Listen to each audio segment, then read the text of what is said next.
Broglie equation.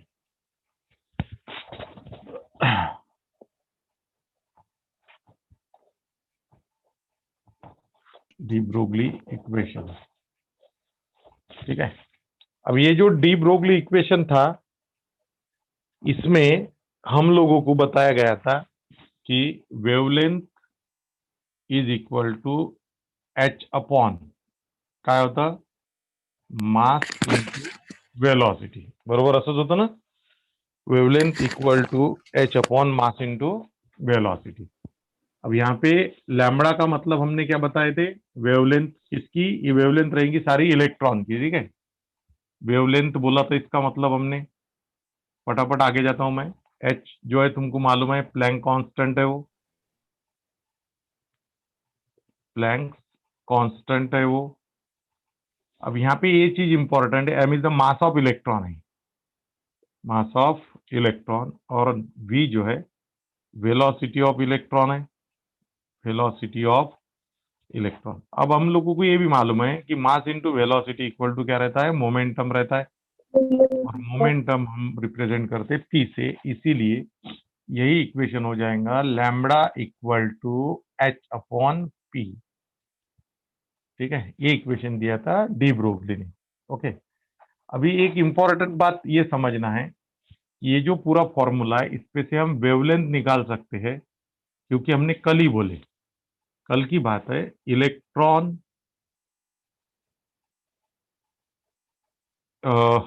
Is particle as well as wave. बरोबर है. Electron जो है वो पार्टिकल भी है और वेव भी है.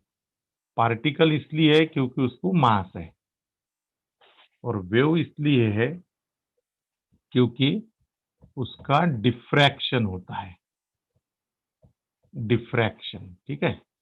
ये दो चीजें ध्यान में रखना है. अभी वेव है तो उसको वेव लेंथ भी है. As electron is wave, then it has wavelength lambda. तो वेवलेंथ ऑफ इलेक्ट्रॉन जो है, कैलकुलेट करके सब करके, लैम्बडा जो है उसकी वैल्यू जो है वो है 3.32 इंटू 10⁻⁻8 सेंटीमीटर. 3.32 into 10⁻⁸8 centimetre. या फिर एक और यूनिट है, एमस्ट्रॉन्ग यूनिट, मैंने तुम लोगों को बताया था. वो एमस्ट्रॉन्ग यूनिट के हिसाब से अगर गए तो 3.32 एमस्ट्रॉन्ग यूनिट, 3.32 एमस्ट्रॉन्ग यूनिट, ये उसकी वैल्यू है. अभी हमारी जो नवी टेक्स्ट बुक है, न्यू टेक्स्ट बुक, उसमें ये दी हुई नहीं है, लेकिन ये तुम लोगों को एंट्रेंस के काम में आने वाली वैल्यू है. दैट्स वाई इसको अच्छे से लिख के रखो. तो ये हो गया हमारा कल का. ठीक है. रिवाइज हो गया हो. अभी हम लोगों को जाना है हाइसेनबर्ग्स अनसर्टेनिटी प्रिंसिपल की तरफ. ठीक है. तो वो वैल्यू, या वैल्यू लिहून ठेवा रे पोरांनो, नोट करके अच्छे से देखो. कैसा है, ट्यूशन करने की एक पद्धत है. अब तुम लोग है तुम्हारे घर पे, ठीक है, तो कोई बेड पे बैठा होगा, दीवान पे, ठीक है, कोई सोफ्यावर बसलं असेल, कोणी कोणी दिवाणवर बसलं असेल, मान्य आहे. तो अब जो दीवान पे या दीवानवर किंवा सोफा सेटवर बसलेले आहे, तर आता होते कसं पहा, की हे सगळं एक चालू असताना, प्रोसेस चालू असताना, इमॅजिन करा की जर समजा तुम्ही क्लासमध्ये असते. 2 मिनिटं बोलू शकतो ना मी? हो सर. 2 मिनिटं बोलू का म्हटलं? हो सर. हा हा. मग आता ऐका माझं. जर तुम्ही क्लासमध्ये असते बसलेले, ठीक आहे, आणि आम्ही शिकवत असतो, तर तुम्ही अटेन्शन मध्ये बसलेले असते व्यवस्थित, मान्य आहे, क्लासवर येऊन. त्यानंतर दुसरी महत्वाची गोष्ट, की तुम्ही ती प्रत्येक गोष्ट बोर्डवरची वहीमध्ये नोट केली असती, कारण की तुम्हाला माहिती आहे सर मॅडम जे कोणी असेल ते आपल्या समोर आहे आणि समोर असल्यामुळं त्यांनी जर वह्या पाहिल्या तर ते रागावतील, बरोबर आहे, किंवा आणखी काही म्हणतील वगैरे वगैरे. आपल्याला धाक असतो आणि धाक असल्यामुळं मग ते आपण लिहितो, मान्य आहे. मग ते लिहिण्याने काय फायदा होते माहिती आहे काय? लिहिल्याने फायदा हा होते की जेव्हाही आपण ते वाचणार तेव्हा आपल्याला लक्षात येणार की शिकवताना काय काय शिकवलं होतं, काय कन्सेप्ट होते वगैरे वगैरे सगळं समजते आपल्याला त्यातून. आता होते कसं, आता आजची परिस्थिती कशी, आजची म्हणजे हे लॉकडाऊनची परिस्थिती, जे आपल्या ऑनलाईन क्लासेस चालू आहे, याची परिस्थिती अशी आहे की तुम्ही लोक तुमच्या घरी आहे, कोणी दिवाणवर रेटून बसलं असेल आरामशीर, बरोबर आहे, कोणी सोफ्यावर बसलं असेल, मान्य आहे, कुणी काय, कुणी टेरेसवर जाऊन बसलं असेल, जे कोणी स्वतःची एखादी रूम असेल, ज्यांची पर्सनल रूम असेल, कोणी त्या रूमवर बसलं असेल, हात-पाय लंबे करून मस्त बसलेले आहे तुम्ही लोक. बरोबर आहे की चूक आहे सांगा मला? खरं खरं बोला आता. रिलॅक्स याच्यात बसलेले आहे तुम्ही, रिलॅक्स पोझिशन मध्ये. बरोबर आहे की चूक आहे?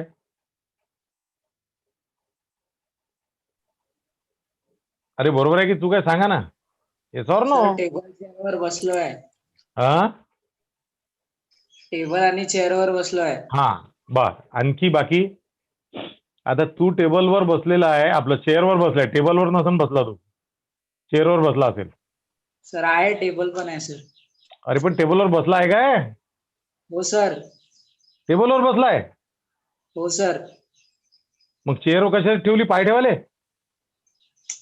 सर टेबल चेअरवर लिहून बसून लिहत आहे म्हटलं, तुम्ही जे सांगत आहे. हे तर मूर्खाले का? अरे बैठाडा बसला कशावर आहे हे सांग तुम्हाला. चेअरवर. हा मग बूड तर बूड टिकवलं कशावर आहे? चेअरवर ना. मग तू चेअरवर बसलाय, ठीक आहे. त्या दिवशी माझ्या घराच्या बाजूचा एक मुलगा आला, लहानचा एकदम, 2-1 वर्षाचा. तर तो खेळायला रोज येते. मला म्हणते तो, मी खाली होतो, खाली म्हणजे कंपाऊंड मध्ये, फ्लॅटमध्ये राहतो म्हणून कंपाऊंड मध्ये होतो खाली. तो म्हणे काका मी आज लेट झालो म्हणे यायला. लहानचा का एकदम 2 वर्षाचा, 2-2.5 वर्षाचा असेल. काका म्हणे मी आज लेट झालो म्हणे यायला. म्हटलं का बरं रे? तो म्हणे आज मी लॅपटॉपवर बसलो होतो म्हणे. ठीक आहे, म्हटलं मग लॅपटॉप फुटला नाही काय? तर नाही फुटला नाही म्हणे. मग असंच झालं इथं. बरं असो. तर माझं हे म्हणणं आहे, एवढ्या सगळ्या याच्यात जाऊ द्या, टाइमपास नाही करत मी. माझं एवढं हे म्हणणं आहे की बसताना आता काय करायचं, थोडंसं टेबल, आपलं हे चेअरचा उपयोग करायचा. चेअरवर बसा, टेबल असेल टेबल घ्या समोर, वही ठेवा समोर. जसं तुम्ही काही लिहिताना आपण जेव्हा लिहितो काही, तर त्याच्यासमोर टेबलवर असं करून लिहितो, बरोबर त्या हिशोबाने बसा आणि तसं लिहा.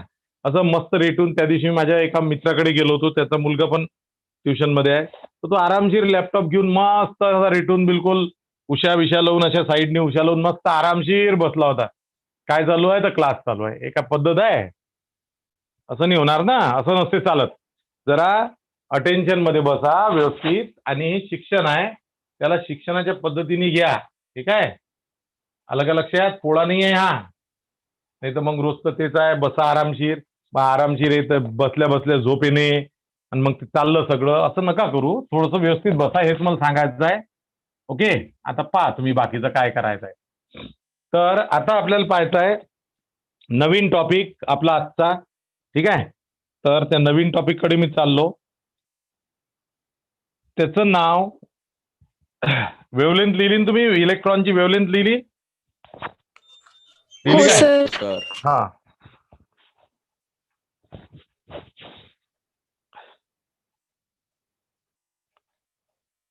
हा आता लिहायचं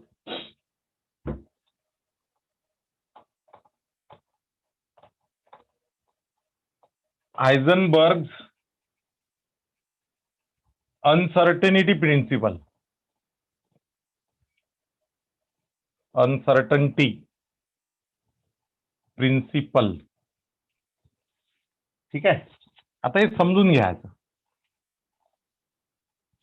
आता हे तर झालं सायंटिस्टचं नाव. अनसर्टनटी म्हणजे काय होतं रे? अनसर्टन आणि सर्टन असे 2 शब्द असतात. अनसर्टन आणि सर्टन. सर्टनचा अर्थ होते सर्टन म्हणजे आपण आपल्या भाषेत निश्चित अनिश्चित। हाँ वेरी गुड। तो इसकी मीनिंग, ये दो वर्ड की मीनिंग समझ में आने को ना, कि सर्टन का मतलब है निश्चित, जो डिसाइड रहता, फिक्स रहता, इट इज अ सर्टन। और जो हमेशा चेंज होते रहता, बदलते रहता, not decided, not fix, it is a uncertain. अनिश्चित और निश्चित, ऐसे दो मीनिंग है ये वर्ड के, बहुत इंपॉर्टेंट है समझना। उसके लिए प्रिंसिपल दिया। अब देखो क्या था कि ये जो साइंटिस्ट थे इनका बोलना ऐसा था कि electron has momentum, de Broglie ने बोला था, बरोबर है। Electron has momentum,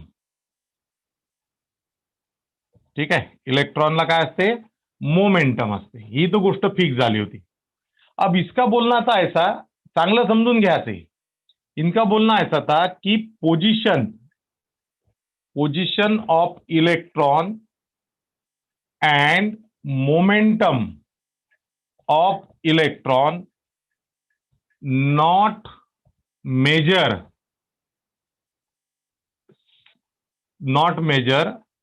simultaneously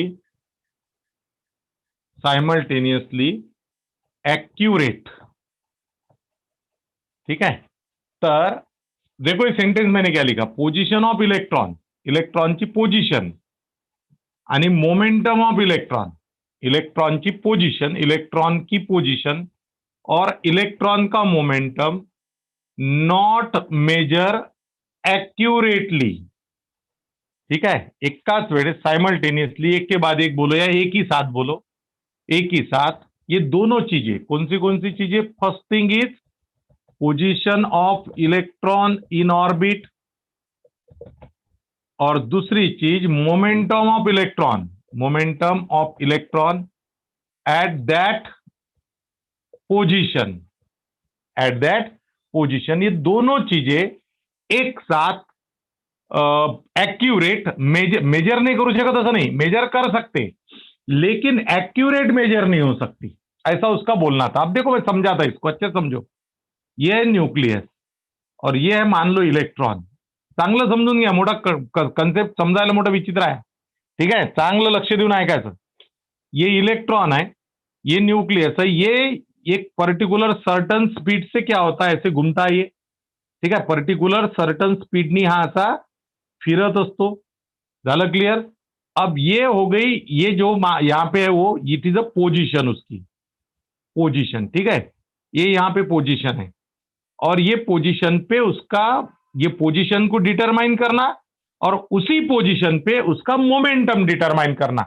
momentum क्यों है कि उसकी इलेक्ट्रॉन को मास है और इलेक्ट्रॉन अगर मोशन में तो उसको वेलोसिटी भी है, दोनों चीजें है, mass of electron into velocity of electron in the orbit is the momentum of electron. फिर ये उसकी पोजीशन है, जहां पे भी है, यहां पे फिलहाल में यहां पे है वो, it is a position of electron end at the same time यहां पे पोजीशन अगर डिटरमाइन करेंगे तो इसी जगह पे, इसी पोजीशन पे मुझे उसका मोमेंटम भी डिटरमाइन करना है और वो भी एक्यूरेट,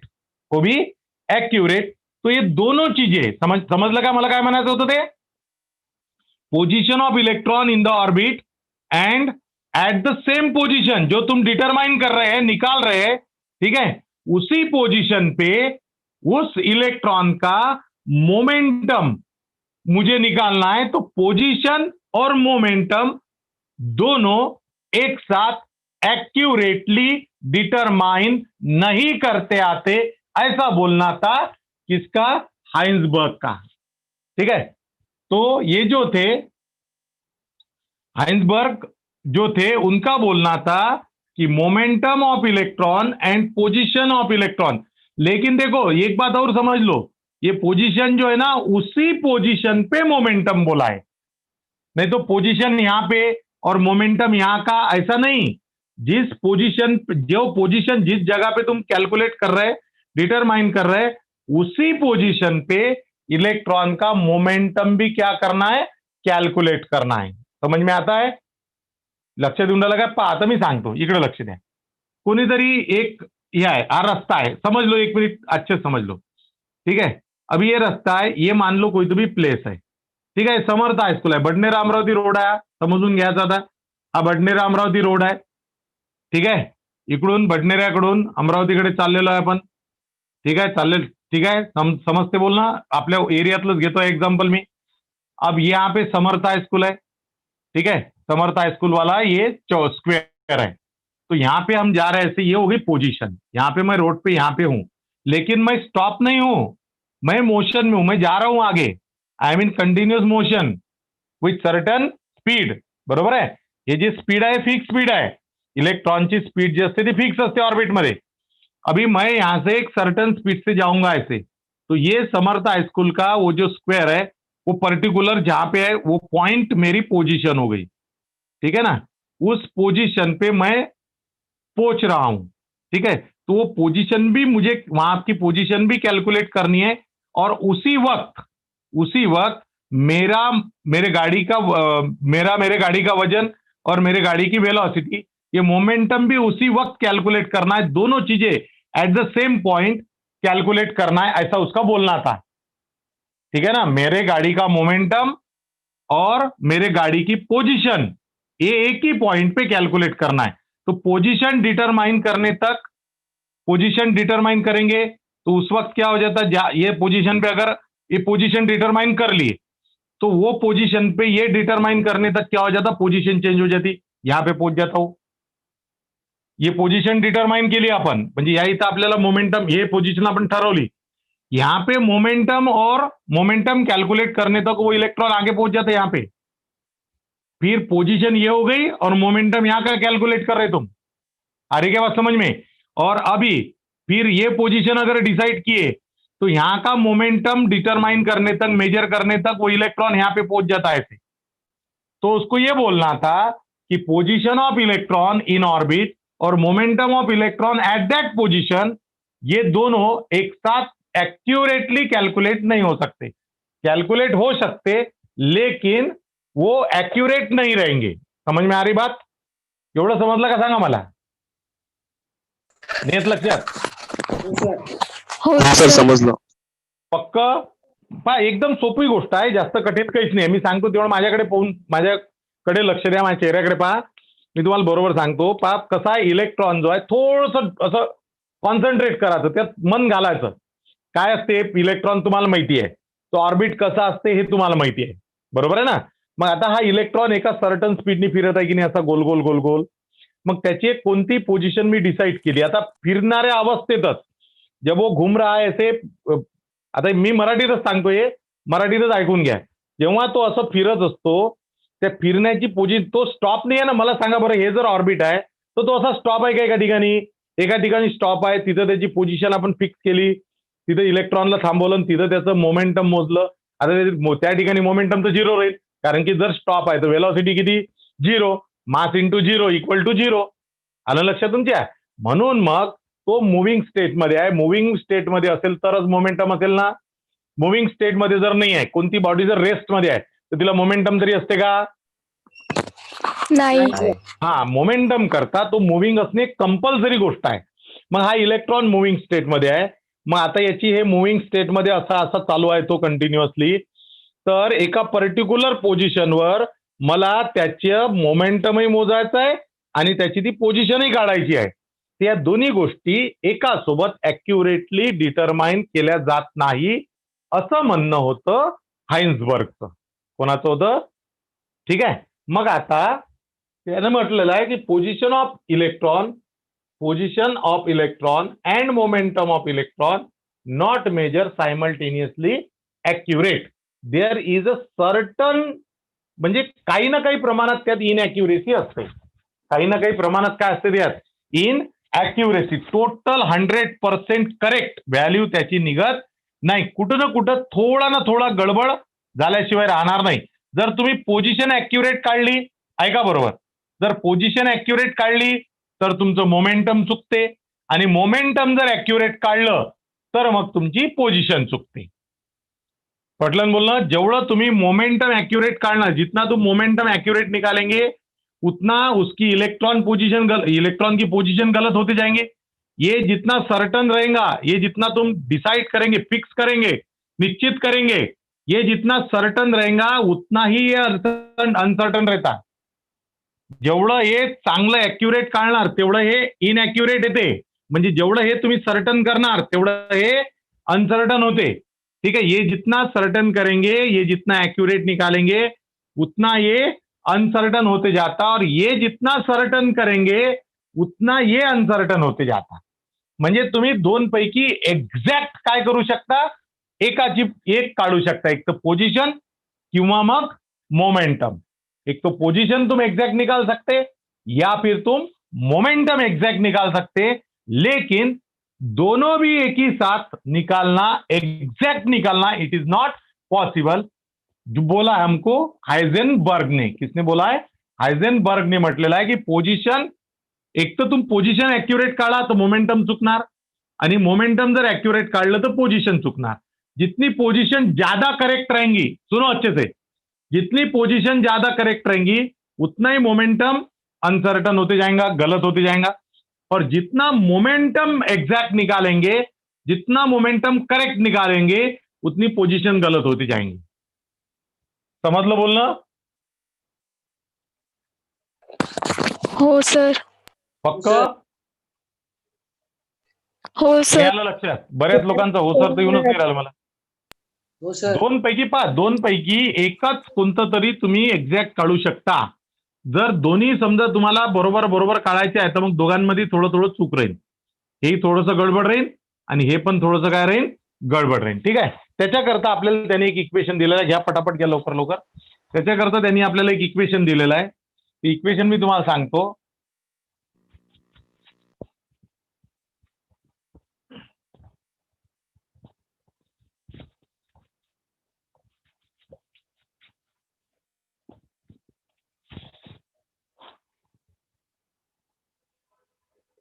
ठीक आहे, इक्वेशन असं आहे,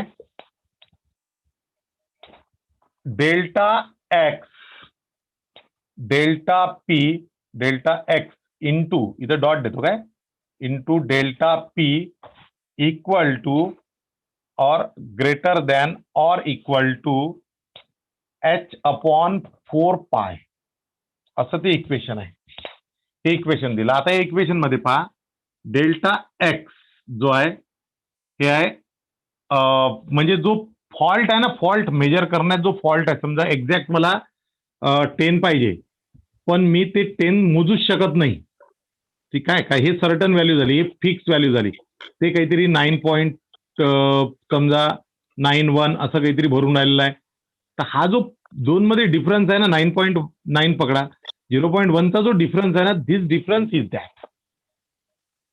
delta represent the difference, delta represent the difference, exact value आणि आलेली व्हॅल्यू यातला डिफरन्स सांगण्याकरता जे वापरतो आपण त्याला म्हणतात डेल्टा. काय म्हणतात त्याला? Delta. Delta always represent the change, delta always represent the change. Okay, so आता डेल्टाचा अर्थ आहे uncertainty, uncertainty in position, and a delta P represent the uncertainty in momentum. in momentum. Okay, या दोन गोष्टी लक्षात ठेवा. एच माहिती आहे तुम्हाला, प्लँक कॉन्स्टंट. नाव delta X dot delta P ला मी असं लिहू शकतो, mass into delta V is less than और इक्वल टू, ग्रेटर दॅन और equal to H upon 4 pi. आता इकडे लक्ष द्या, पहा, डेल्टा पी जो है उसको मैंने ऐसे लिखा, डेल्टा पी को मैंने ऐसे लिखा एम इंटू डेल्टा वी. ठीक है, ये मैंने लिखा. अब हमको पता है कि momentum equal to mass into velocity. अब ये जो मास है ना, मास ऑफ इलेक्ट्रॉन है, M is the mass of electron, और ये चेंज नहीं होने वाला है. मास ऑफ इलेक्ट्रॉन चेंज होणार नहीं, त्याची पोजीशन कोणती असो, कोई भी पोजीशन पे रहो, उसका मास चेंज होने वाला नहीं, इसलिए मास तो है, फिक्स है. फिर बदलता क्या, मोमेंटम किसके कारण बदल रहा है, वेलोसिटी के कारण बदल रहा है. बरोबर आहे. म्हणून डेल्टा जो दिला आपण तो फक्त वेलोसिटीला दिला. कोणाला दिला? वेलॉसिटीला mass not change. Okay, position to position mass change होत नहीं, वेलोसिटी चेंज. ओके, और वैसे भी एक बात समझ लो तुम लोग, ये ऐसे सर्क्यूलर अगर है तो हर पॉइंट पे डायरेक्शन चेंज हो रही, डायरेक्शन ऑफ मोशन चेंज होगा तो वेलोसिटी क्या होंगी? चेंज. सरळ आहे. हा, म्हणून मग आता इथं कन्सेप्ट लक्षात आला का? हा लक्षात आला का सांगा मला. मासला मी डेल्टा sir. एम नहीं लिहिलं, डेल्टा एम कारण की मास चेंज होत नहीं. हाँ चलो, तो अभी मैं एम इधर लेके जाता हूं, इधर लेके जा सकता हूं मैं ऐसे. Delta X into delta we is less than और इक्वल टू, ग्रेटर देन और इक्वल टू एच अपॉन 4 पाय एम. ठीक आहे. तर हे जे झालं हे अनसर्टन्टी इन द पोजिशन, हे झालं uncertainty in the velocity is equal to और ग्रेटर देन किससे? H upon 4 pi. अब ये जो अनसर्टन्टी रहती दोनों की, ये अगर मैं कैलकुलेट करूं तो ये सब की वैल्यू मुझे पता है, ये सब की वैल्यू अगर मैं कैलकुलेट करूं तो वो वैल्यू आ जाती है, वो वैल्यू जो है वो है 0.579. लिहिलेला माझ्याजवळ सगळे व्हॅल्यू 0.579 अर्ग एस जी इनवर्स. ठीक आहे, हे त्याचं युनिट आहे, ते ग्राम आहे. ग्राम जी इनवर्स म्हणजे जीएम लिहितो आपण. जीएम म्हणजे गुड मॉर्निंग नसते काय? हा, मास. तर ओके,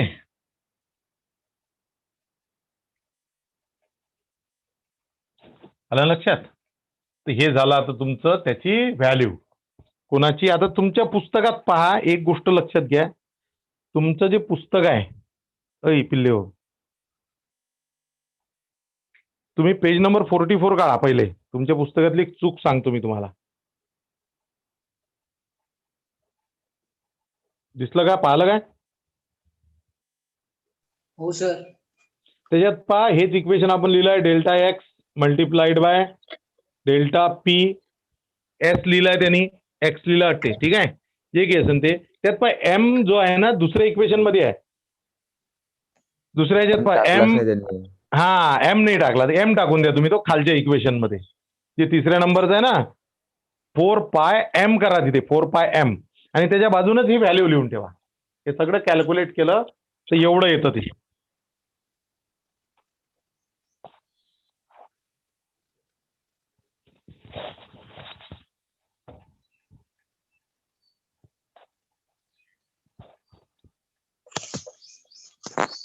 आता एक गोष्ट लक्षात ठेवायची, एक खूप महत्वाचं वाक्य लिहितो मी इथे, ॲज अनसर्टन्टी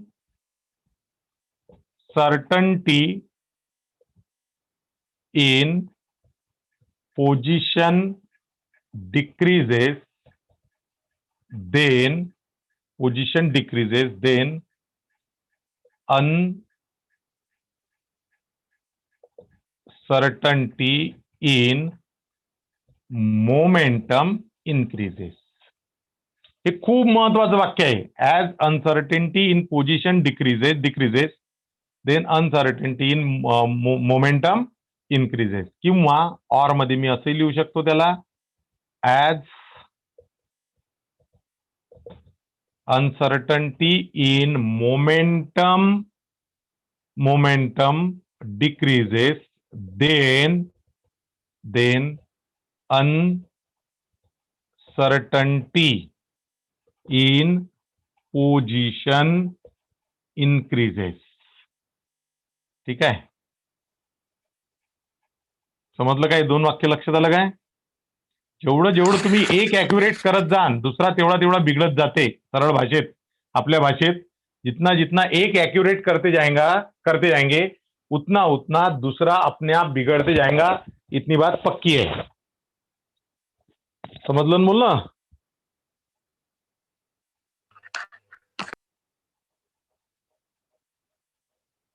हॅलो, हो सर. हा बरं, ठीक आहे. तर आता हे एक महत्वाचं होतंय, कठीण आहे थोडंसं, पण कसं आहे ते आता ते समजणं आहे आपल्याला. उद्याचं त्याच्यापेक्षा कठीण आहे. स्क्रोडिंजर इक्वेशन आहे उद्या. मी एक एकच टॉपिक घेऊन राहिलो बा, कारण की एका दिवशी जर दोन घेतो म्हटलं ना एका मागे एक रपाट्याने, तर ते काहीच नाही होत, खिचडीच बनते. म्हणून हा थोडासा सायलेंटली जाणारा लेसन आहे, वेळ खाणारा लेसन आहे. मग बाकीच्या आपण स्पीडने घेऊ, काही प्रॉब्लेम नाही त्याच्यात. हे जे कन्सेप्ट आहे पा कसं आहे, नाही समजले तरी काही फरक नाही पडत. शेवटी मग कसं असते की मारा रट्टा आणि लिहा पेपरमध्ये असं असते. पण तसं नाही आहे. तुम्हाला ज्या एंट्रन्स द्यायच्या त्याच्या दृष्टीने ह्या ज्या गोष्टी आहेत ना, ह्या खूप आता ही व्हॅल्यू तुमच्या पुस्तकात नाही आहे, तरी पण मी तुम्हाला सांगितली, कारण की मला माहिती आहे ती पेपरमध्ये याच्यात ऑब्जेक्टिव्ह मध्ये येत असते ती व्हॅल्यू, म्हणून मी ती तुम्हाला लिहून दिलेली आहे इथे. पटलं बोलणं? आलं का लक्षात? हो हा, सर. म्हणून कसं आहे की जे जे मी करून देतोय ते व्यवस्थित करायचं, वाचायचं. ठीक आहे, चला उद्याला भेटू. सर